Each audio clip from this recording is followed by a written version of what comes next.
There is a kind of paper that circulates through billions of hands every day. It passes from pocket to register, from register to vault, from vault to wire, and back again. People work for it. They save it. They plan their lives around it. But if you ask what gives it value, the answer is more fragile than most imagine. Fiat money is currency that holds no intrinsic worth. It is not backed by gold, silver, or any physical commodity. It exists because a government declares it legal tender and because people agree to accept it. The value is derived not from the material, but from trust in the institution that issues it. For most of human history, money was tied to something tangible. Coins were minted from precious metals. Their weight and purity could be measured. Paper notes were certificates that could be exchanged for a fixed amount of gold or silver held in reserve. This system imposed limits. A government could only print as much currency as it had reserves to back. That constraint was removed gradually, then suddenly. In the 20th century, nation after nation severed the link between currency and commodity. The final break came in the early 1970s. From that point forward, money became purely symbolic. It was no longer a claim on stored wealth. It was a promise, backed by nothing more than authority and collective belief. This shift happened in closed rooms, through technical adjustments and policy decisions made by central bankers and treasury officials. The public was informed, but few understood the magnitude. The system had been redefined without most people noticing.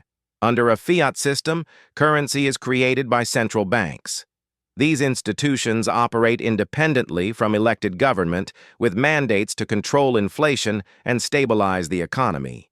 They expand the money supply through electronic entries, purchasing government bonds, and crediting financial institutions with new reserves. This process is quiet, routine, and conducted through intermediaries. Commercial banks then multiply this base money through lending.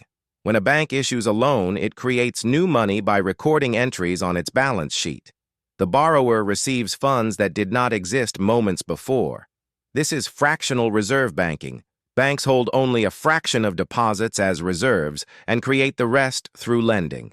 The result is a money supply that can expand rapidly, limited only by regulations and the willingness of borrowers to take on debt. There is no physical constraint, no vault that must be replenished. The system is built on confidence and the expectation that debts will be repaid and currency will retain purchasing power. But purchasing power is not guaranteed.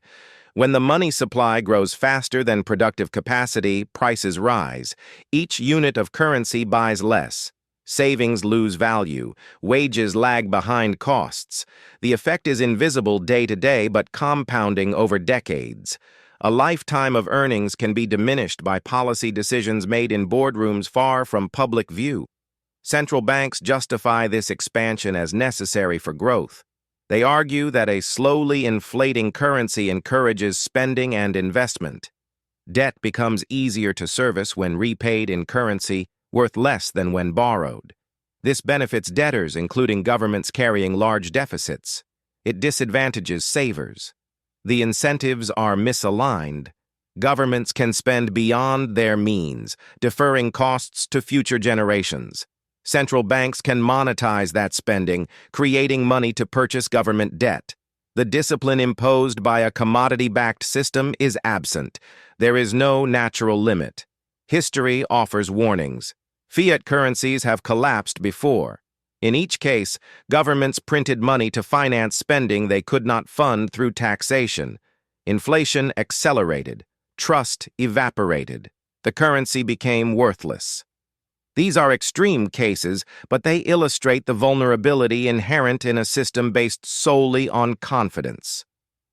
Even in stable economies, the effects are subtle but pervasive. Wealth accumulates not through labor, but through access to credit and assets that appreciate as money supply expands. Those closest to the point of money creation benefit first. They borrow at low rates and invest in real assets.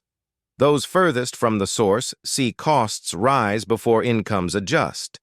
The system rewards proximity to power. This dynamic operates quietly, embedded in finance and policy. Decisions are made by committees, announced in technical language, interpreted by specialists. The broader population experiences the consequences without understanding the mechanisms.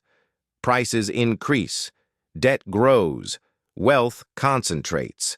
Transparency is limited by design.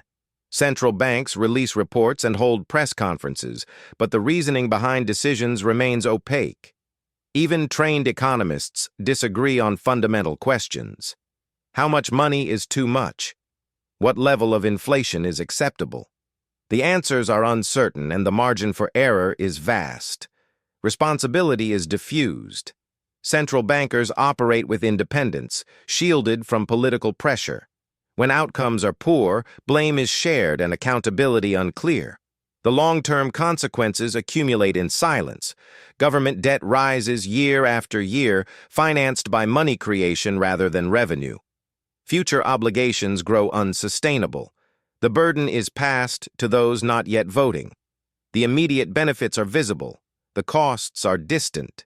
Patience is discouraged. In an inflating currency, saving loses value over time. Consumption and borrowing are incentivized. The culture shifts toward short-term gratification. This is the logical response to a system that punishes deferral. What does this reveal? Control over money is control over value itself. The ability to create currency is the ability to redistribute wealth, to shape incentives across an entire economy. This power is exercised quietly through mechanisms that few understand. It teaches that systems designed without limits tend toward excess, that when consequences are delayed, accountability erodes, that complexity serves those who benefit from obscurity. The lesson is this: fiat money works only as long as trust persists. It is a collective agreement, a shared belief that the paper has value because others will accept it tomorrow. That belief requires responsible management, transparent communication, and accountability. When those fail, the system unravels. The value of money is not in the paper. It is in the structure that supports it, the discipline that governs it, and the trust that sustains it. Remove anyone, and the foundation weakens.